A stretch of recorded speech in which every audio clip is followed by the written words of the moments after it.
I think she was getting maybe a little antsy, but he was going to put it off till this week to, make some grand thing to make it a big special event. And I told him repeatedly, you could do it on the side of the road, do it any place. That makes it a special event when you get down on one knee and ask her to marry you. And it helped that Scott Swift was telling him the same thing. So he did. He made a nice little a little floral garden around a gazebo in the place where he lives in Lee Summit now. And he got her out there. Supposed to go out to dinner. He said, "Let's go out and have a glass of wine."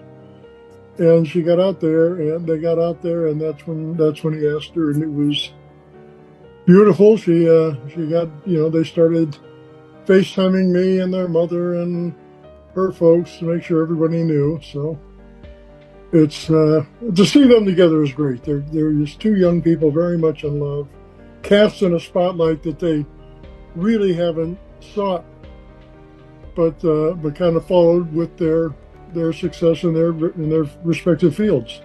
And I'm sure you knew this was going to happen, but did he talk to you as a father beforehand? Oh, we had talked about it,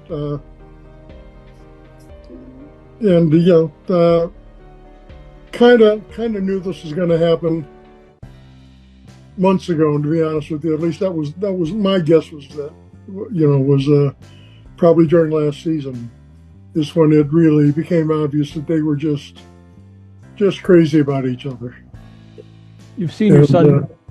You've seen your son happy in so many different situations, but have you seen him happier than this? No, no, no. He went to a thing in KC Sunday night, which was an ESPN airing of the Kingdom, and went to that. And his mother and I went with him back to his house for dinner where Taylor made dinner, and we had a wonderful dinner with them outside on a patio.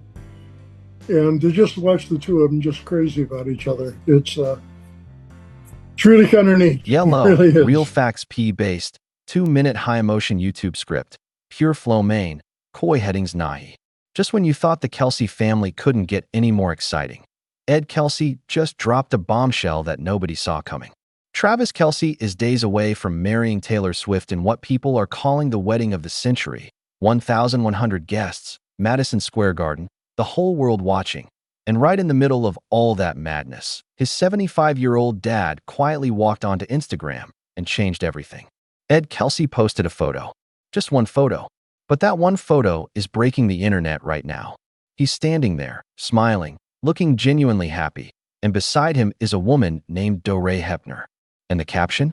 He didn't hide it. He didn't play games. He wrote, "With the dynamic and gorgeous Doree Hepner at 118 North, listening to York Street Hustle's Summer Soul Show." Dynamic. Gorgeous. He said what he said, and he meant every word. Now think about this for a second. This man went through a divorce from Donna Kelce after nearly 25 years of marriage. 25 years. That's not just a relationship. That's a life built together, memories woven into every corner. And when something like that ends, even amicably, there's a grief that people don't talk about enough. A quiet loneliness that settles in. But here is Ed Kelce, 75 years old, stepping back into the light, holding someone's hand, letting the world see his joy, refusing to shrink into the background while his son prepares for the biggest day of his life. And who is Doree Hepner? She's not a celebrity. She's not chasing cameras. She's a musician, a former dental assistant, a real woman with a real life. And according to a tribute that surfaced online, she and Ed have been traveling together, laughing together, going to football games and concerts, living fully, living loudly. That's not a situationship. That's a love story quietly blooming while the whole world was looking the other way. The timing of this? It's everything. Travis is marrying Taylor Swift on July 3rd at Madison Square Garden. And now the question burning through every fan forum, every comment section, every group chat is, will Doree be Ed's +1 at the wedding? Will she walk into MSG on the arm of the groom's father, in front of 1,100 people, cameras flashing, history being made? Because if she does, that's not just a +1. That's Ed Kelce telling the entire world, I found something real. I'm not done. I'm just getting started. And honestly, that might be the most beautiful story coming out of this whole wedding season. Because while everyone is focused on Taylor's dress and Travis's vows, Ed Kelce quietly reminded us that love doesn't have an expiration date. It doesn't stop at 50 or 60 or 75. It finds you at a live music show on a summer night in Pennsylvania, and it makes you want to tell everyone. If this story hit different for you, if you felt something just now, hit that subscribe button, because we cover every story the way it deserves to be told. With heart, with depth, with real human emotion. Because every story matters. Even the ones happening quietly in the shadow of the biggest wedding of the year.